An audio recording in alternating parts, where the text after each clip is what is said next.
Hello friends, എല്ലാവർക്കും മഹാലക്ഷ്മി സീരിയലിൻ്റെ ഇന്നത്തെ എപ്പിസോഡിൻ്റെ റിവ്യൂയിലേക്ക് സ്വാഗതം. അങ്ങനെ പ്രതാപൻ പറഞ്ഞ സത്യങ്ങൾ മുഴുവൻ പ്രതാപനെ ചികിത്സിച്ച ഡോക്ടർ കണ്ണനെ അറിയിക്കുന്നു.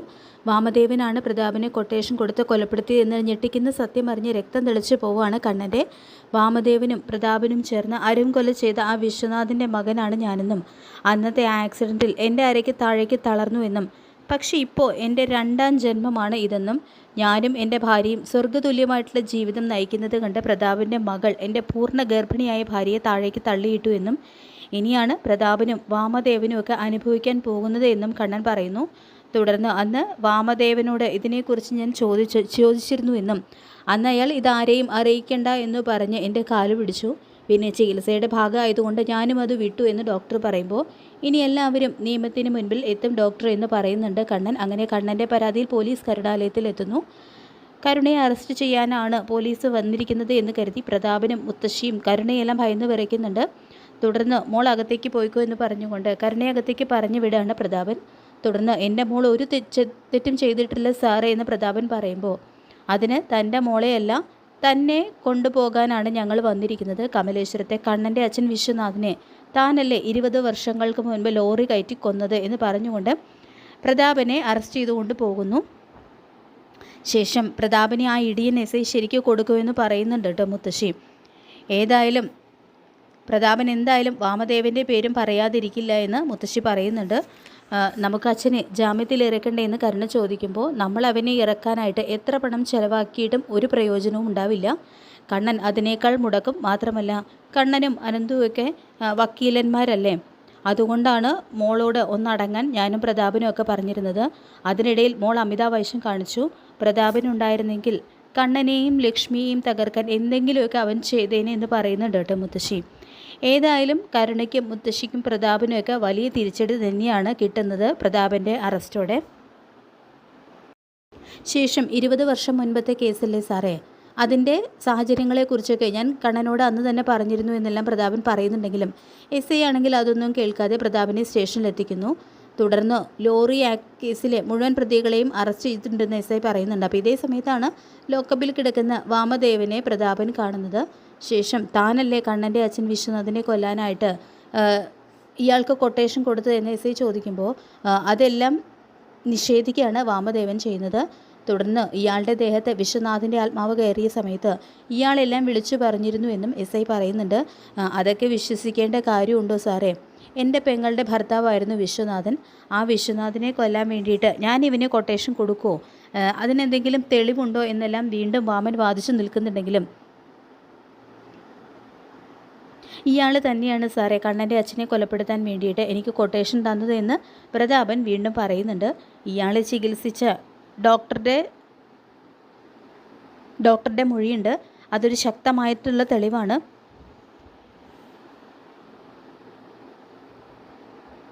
താൻ അയാളുടെ കാല് പിടിച്ചു എന്നും സത്യം ആരോടും പറയാതിരിക്കാൻ വേണ്ടിയെന്നും എന്തായാലും വാമനും ശരിക്കും പെട്ടു പോകുന്നുണ്ട്.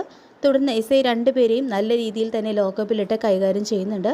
തുടർന്ന് ഇപ്പോൾ ഇതും ആരും അറിഞ്ഞിട്ടില്ലെങ്കിലും നാളെ ഇത് ലോകം മുഴുവൻ അറിയും. 20 വർഷം മുൻപത്തെ കേസിനാണ് തുമ്മുണ്ടായിരിക്കുന്നത്. കമലേശ്വരത്തെ കാണാൻ തന്നെ നിങ്ങൾക്കുള്ള ശിക്ഷയും വാങ്ങിച്ചു തരുമെന്നും എസ് ഐ പറയുന്നത് കേട്ട് ഭയന്നു വിറയ്ക്കാണ് പ്രതാപനും വാമദേവനും.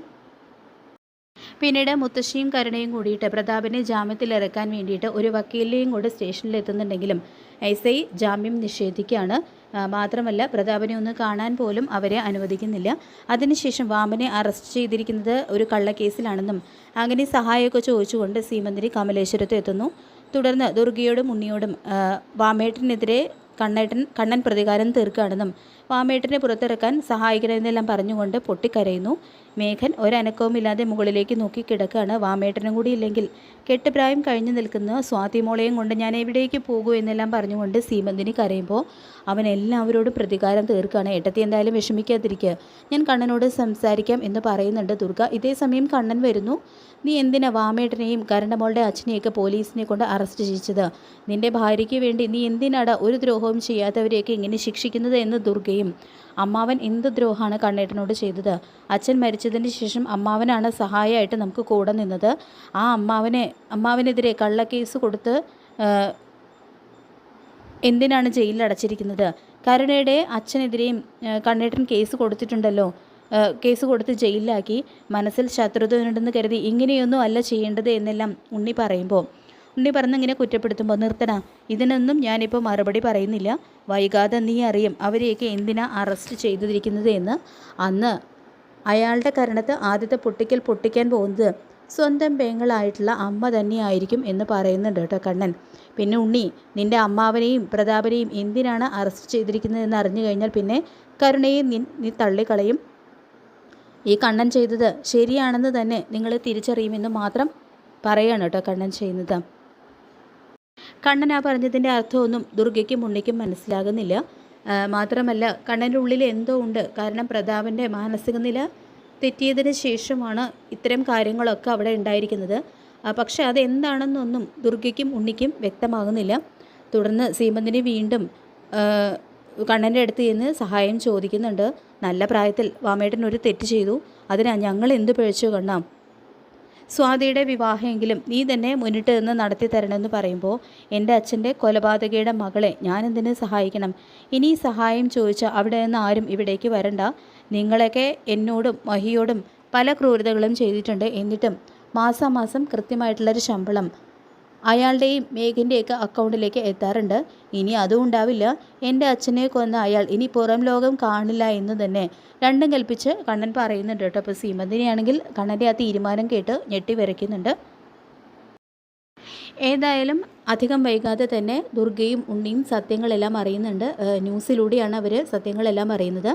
20 വർഷം മുൻപത്തെ ലോറി ആക്സിഡൻറ്റുമായി ബന്ധപ്പെട്ട് വാമദേവനെയും പ്രതാപനെയും പോലീസ് അറസ്റ്റ് ചെയ്തു എന്നുള്ളൊരു വാർത്ത അവരെ ശരിക്കും ഞെട്ടിച്ച് കളയുന്നുണ്ട്. അത് കമലേശ്വരത്തെ വിശ്വനാഥനെയാണ് വാമദേവൻ്റെ കൊട്ടേഷൻ പ്രകാരം പ്രതാപൻ ലോറി ഇടിപ്പിച്ച് കൊന്നത് എന്നുള്ള സത്യങ്ങളെല്ലാം അവരറിയുന്നു. അപ്പോൾ അതറിഞ്ഞു കഴിഞ്ഞ് തകർന്നു പോകുന്നുണ്ട് ദുർഗയും ഉണ്ണിയൊക്കെ. അപ്പോൾ എന്തുകൊണ്ടായിരുന്നു കരുണ മഹാലക്ഷ്മിയും കണ്ണനും പറഞ്ഞതെല്ലാം അനുസരിച്ച് പഞ്ചപുച്ഛമടങ്ങി നടന്നതെന്നും പ്രതാപന് മാനസിക നില തെറ്റിയ സമയത്ത് അവരെന്തുകൊണ്ടാണ് പ്രതാപനെ കാണാനായിട്ട് അവരെ അനുവദിക്കാതിരുന്നത് എന്നും വാമദേവൻ എന്തിനായിരുന്നു ഇതിലെല്ലാം ഇത്ര താല്പര്യം എന്നും വാമദേവനും കരുണയും തമ്മിൽ എന്തായിരുന്നു പൈസയുടെ ഇടപാട്, അങ്ങനെ ഓരോ കാര്യങ്ങളെല്ലാം ഒന്നൊന്നായിട്ട് ദുർഗയും ഉണ്ണിയും അറിയുന്നുണ്ട്. അപ്പോൾ നമുക്ക് കാത്തിരിക്കാം വരാൻ പോകുന്ന കിടലൻ എപ്പിസോഡുകൾക്കായിട്ട്. ഈ റിവ്യൂ ഇഷ്ടപ്പെട്ടെങ്കിൽ ലൈക്ക് ചെയ്യുക, ചാനൽ കൂടി ഒന്ന് സബ്സ്ക്രൈബ് ചെയ്ത് സപ്പോർട്ട് ചെയ്യുക. താങ്ക്